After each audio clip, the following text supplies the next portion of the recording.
বড় বড় 10 জন আম্বিয়া ইকরামকে 10টি পরীক্ষা নিয়েছেন, এমনকি আল্লাহর পক্ষ থেকে 10টি নিয়ামত দিয়ে আল্লাহ ধন্য করেছেন এই আশুরার দিনে। সুবহানাল্লাহ। হযরতে আদম আলাইহিসসালামের তওবা 350 বছর কান্নার পর আল্লাহ কবুল করেছেন ইয়মে আশুরার দিন। সুবহানাল্লাহ।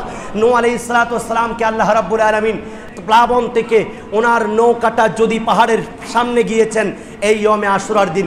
হযরতে ইদ্রিস আলাইহিসসালামকে আল্লাহ আসমানে উঠিয়ে নিয়েছিলেন এই ইয়মে আশুরার দিন। হযরতে ইব্রাহিম খলিলুল্লাহ আলাইহিসসালাম জন্মগ্রহণ করেছেন এই আশুরার দিন, ওনাকে খলিল বানিয়েছেন এই আশুরার দিন। হযরতে সুলাইমান আলাইহিসসালামের রাজত্ব আল্লাহ আবার ফিরিয়ে দিয়েছেন এই আশুরার দিন। হযরতে ইউনুস আলাইহিসসালামকে মাছের পেট থেকে মুক্তি দিয়েছেন এই আশুরার দিন। হযরতে দাউদ আলাইহিসসালামকে আল্লাহ তওবা কবুল করেছেন এই আশুরার দিন। হযরতে আইয়ুব আলাইহিসসালামকে রূহ মুক্তি দান করেছিলেন এই আশুরার দিন। হযরতে ঈসা আলাইহিসসালামকে আল্লাহ রাব্বুল আলামিন ইনজিল কিতাব দিয়েছেন এই আশুরার দিন। আল্লাহর মাহবুব নবীকে আল্লাহ রাব্বুল আলামিন অনেক বড় বড় মুজিজা দান করেছিলেন এই আশুরার দিন। শুধু তাই নয়, আল্লাহর নবী বলছেন আল্লাহ রাব্বুল আলামিন আসমান জমিন আরশ কুরসি ফেরেশতা লৌহ কলম আল্লাহ সব কিছু সৃষ্টি করেছেন এই আশুরার দিন। এমনকি আল্লাহ রাব্বুল আলামিন কিয়ামত কায়েম করবেন এই আশুরার দিন। সুমু ইয়াউমা আশুরা ওয়া খালিফু ফীহিল ইয়াহুদা, তোমরা আশুরার দিন রোজা রাখো কিন্তু ইহুদিদের বিরোধিতা করো। সুমু ক্বাবলাহু আও বাদাহু ইয়াওমান, অথবা এর পূর্বে একদিন অথবা পরে একদিন, অর্থাৎ 9 তারিখ 10 তারিখ অথবা 10 তারিখ 11 তারিখ, এই দুটা রোজা রাখে তোমরা ইহুদিদের বিরোধিতা করো।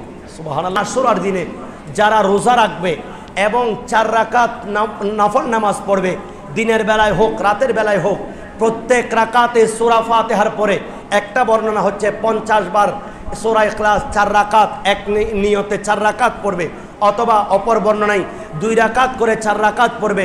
প্রত্যেক রাকাতে 11 বার করে সূরা ইখলাস পড়বে। আর দিনের বেলায় রোজা রাখবে।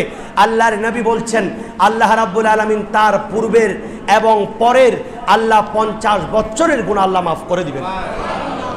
মান ওয়াসআ আলা ইয়ালিহি ইয়াউমা আশুরা লাম ইয়াজাল ফি সিআতিন সাইরাস সানা, যেই ব্যক্তি এই ইয়মে আশুরার 10 দিন উন্নত মানের খাবার করবে পরিবার পরিজনের জন্য, পাড়া প্রতিবেশীদের জন্য, এই দিন আরেকজনকে খাবার খাওয়াবে, আল্লাহ রাব্বুল আলামিন তার রিজিকের মধ্যে অসংখ্য বরকত দিবেন। তিনি কখনো রিজিকে কষ্ট পাবেন না। আর এই দিন সপ্তদানা হাফতদানা দিয়ে আমাদের মুসলিম উম্মার ঘরে ঘরে যে খাবার তৈরি হয়, এটা কোরআন হাদিস ভিত্তিক জায়েজ। গাজী দ্বীন মিল্লাত ওনার দেওয়ান আজিজে এটা উনি জায়েজ বলেছেন। হযরতে নূহ নজিহুল্লাহ আলাইহিসসালাম যেই দিন আল্লাহর কাছ থেকে নাজাত পেয়েছেন, এই দিন উনি নৌকা থেকে অবতরণ করে এইভাবে বিভিন্ন দানা মিশ্রিত খাবার করে উনি সবাইকে পরিবেশন করেছেন।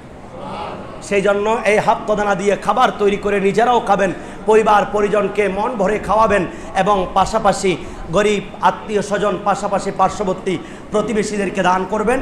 এর মাধ্যমে আল্লাহ আপনার রিজিকের মধ্যে কখনো অভাব অনটন ঘটাবেন না। সুবহানাল্লাহ।